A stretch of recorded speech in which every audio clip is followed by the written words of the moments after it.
Drug licence. আচ্ছা, এইটা basically professional ডকুমেন্টের উপর ডিপেন্ড করে। হ্যাঁ, মানে এইখানে যেহেতু স্টুডেন্টের স্পন্সর হচ্ছে একজন বিজনেসম্যান এবং সে ফার্মাসি বিজনেস করে, সো দ্যাট এইখানে ড্রাগ লাইসেন্সটা ইনক্লুড করা হয়েছে। ড্রাগ লাইসেন্সটা যেহেতু বাংলায় আছে, সো এটার ট্রান্সলেশন এবং নোটারি করে দেওয়া হয়েছে।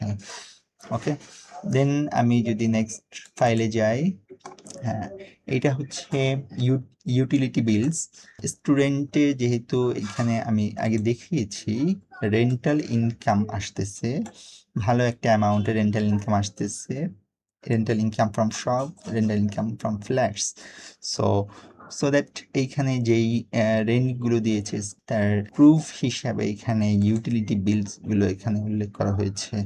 সো এখানে যে এখানে দেখতে পাচ্ছেন কি যে 12 পিস, অর্থাৎ 6টা ইউটিলিটি বিলস এখানে দেওয়া হয়েছে এবং 6টারই ট্রান্সলেশন এবং নোটারি করে দেওয়া হয়েছে।